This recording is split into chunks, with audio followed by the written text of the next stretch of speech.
Good afternoon, everyone. Hope everyone is enjoying the spring. Um, Looking forward to getting outside and doing more stuff outside, and maybe a long weekend for for once we can actually maybe enjoy and just relax for a little bit this weekend. Uh, Congratulations to all those graduating seniors and eighth graders and college graduations. Congratulations, and you have bright futures. We're all looking forward to seeing what you guys can do. Uh, Really looking. Today we're going to talk about fishing. No, we're not going to talk about going, fishing out on a boat. Uh, we're going to talk about phishing scams and email security.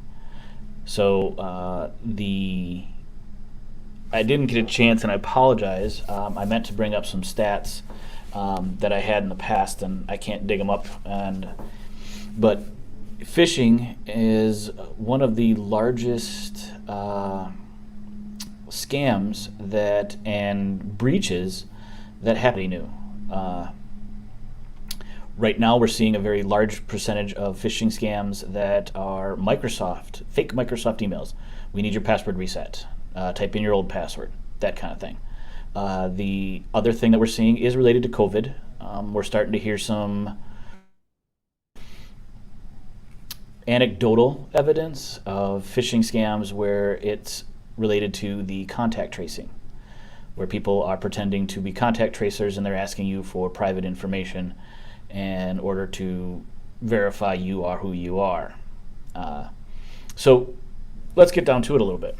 What is phishing, and why should you be concerned as a business owner?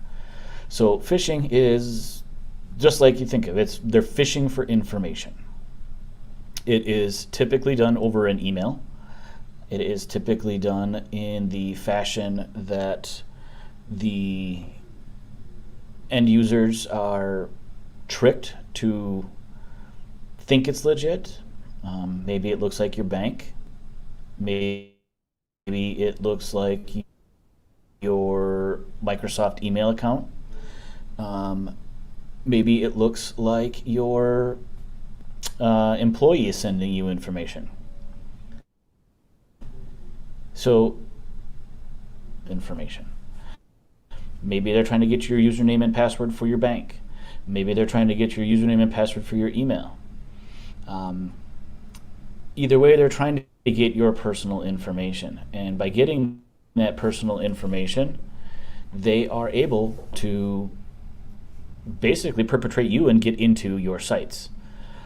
So why should a business owner be concerned? I mean, why do you care if your employees get access to their bank accounts? Well, first of all, you don't want to give them access to your bank account. So any of your accounting people that have access to your online banking, that's a big deal. Secondly,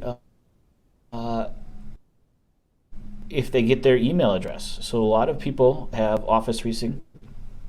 Now that hacker can pretend to be your employee. And if you have full Office 365 where you're using SharePoint and OneDrive and Teams and Notes, that employee could have access to potentially damaging intellectual property or damaging personal information. And now that hacker has access and it is effectively breached your system. So going forward, first thing is training your employees. The best defense for phishing is an educated user. You're looking for things like spelling mistakes, grammar mistakes. Was I expecting an email? And you should be doing ongoing training with your employees every week, every month. And it should be random testing so they don't know. You should randomly test your entire employment.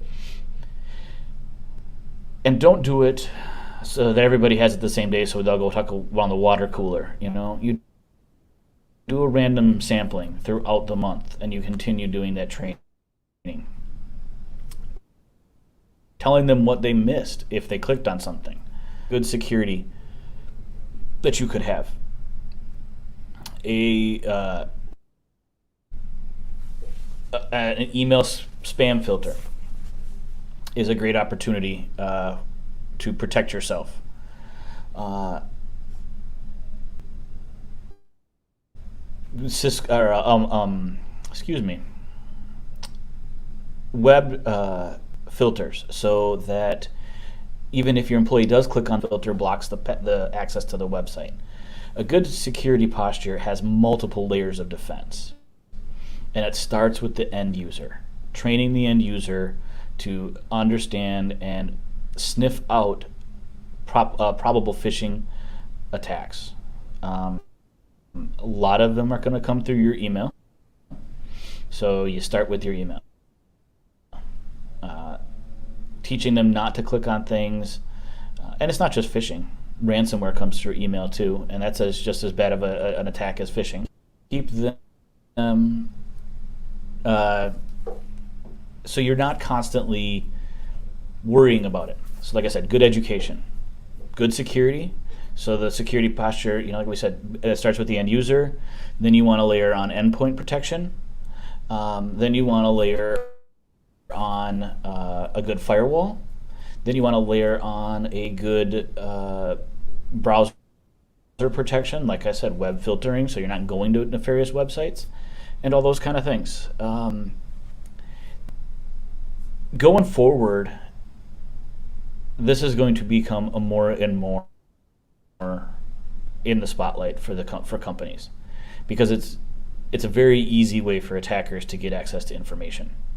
I mean, let's face it, you type in the username and password and boom, they've got it. And most of our employees out there, and we service roughly 2,000 different users, a lot of times they click on it and they go, oh, I guess that was a bad link, or I don't know, and they just move on. They don't even call us to tell us there was a potential breach. So it actually will then, so let's say I type in my username and password. Now, hacker A has my username and password, and they take that password and they go log on to Office 365 from somewhere else. Well, a good breach detector, a weird anomaly logon, kind of like when your credit card is used in Walmart in Texas and you're in Chicago. So just another layer of defense that you should be putting on your systems. Oh, hi Sarah, thanks for joining.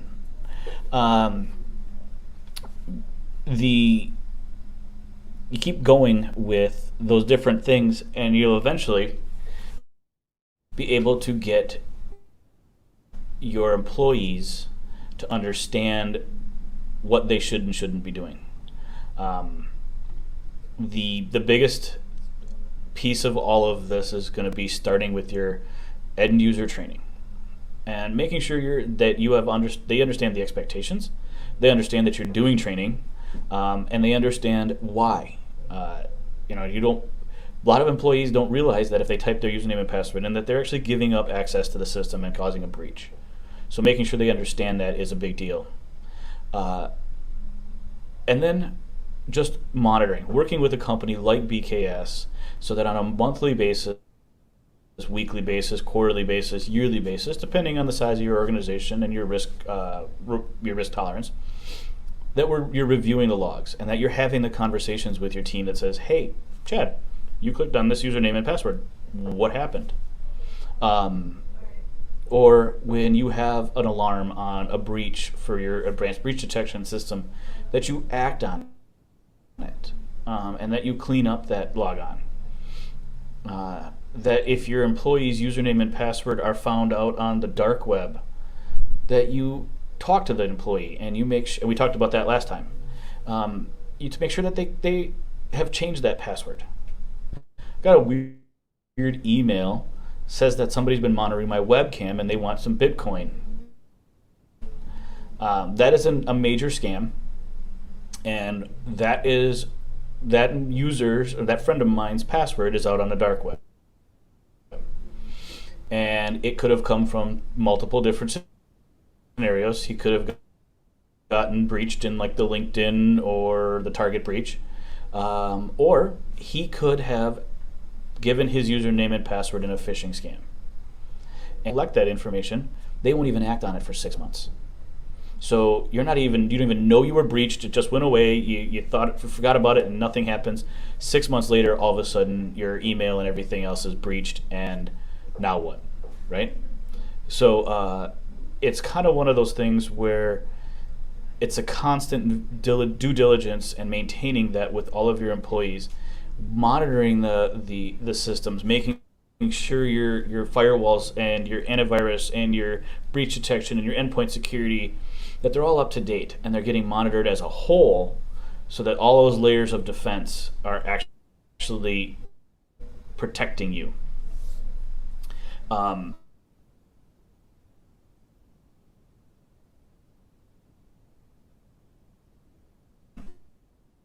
Without it, you won't be able to move to. Can help you with. We can do monthly training, quarterly training. You send fake phishing emails to your employees or your teammates, and you try to get them to act on it. You also work with your IT provider or your IT person and get them to make sure that they're looking at all of those different logs, and that's a lot of logs. And if they're not looking at them, make sure they have them set up for alert and monitoring correctly. There is no 100% silver bullet. I joke with customers a lot. They come to me and they say, we want everything secure. And I said, okay, I'm going to put it all in this room and then I'm going to lock the door. Well, no, we need access to it. No, you didn't ask for that. You can't have your cake and eat it too. So you have to really look at how that you can do the best job possible with the information and the need for security that you have. We've said this time and time again, when it comes down to security, whether it's password security, email security, data security, firewalls, you name it, it all comes down to your individual corporate need. A hospital with gobs and gobs and gobs of employee and patient data needs much more robust, much more secure data security than, say, a local paint store that might only have 2 employees and doesn't really have anything except for the color paint that I painted my kitchen last weekend, that is going to cause any damage. So the cost of the security is definitely based off of the need. And you should have a quick risk assessment to understand your risk and understand how you should position yourself. But going forward, you definitely want to really look at the phishing. We are seeing a major uptick due to COVID, we believe, in phishing. A lot more people are at home. A lot more people are spending more time on their computers. A lot more people are continuing to work from home or leaving their computers on.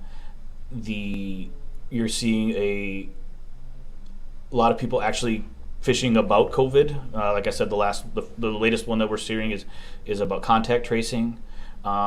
We are seeing a lot about, hey, now that you're working from home, make sure you download XYZ security, and you go to do it and you got a phishing scam. And just because you got an email from your boss that says, please go take care of this for me, that doesn't mean it was your boss. It doesn't also mean that your boss was hacked. Your boss is being spoofed, which is very difficult to stop in the internet. There are ways to do it, and we can have conversations around that. But if your boss is being spoofed, if it smells wrong, pick up the phone and give them a call. Don't go out and buy $100 worth of Amazon gift cards and then scratch off the number and give it to them. Don't give them your username and password. And just as a good rule of thumb, if you are anywhere and you do give out your username and password, you should immediately consider where you use that password, and you should go change it. Your bank won't ask you for your password. Microsoft won't ask you for your password. I can't think of a place that would ask you for your password. You should make sure to monitor that, and when you there's some tips and tricks when you're looking at an email. It's like, say, Microsoft.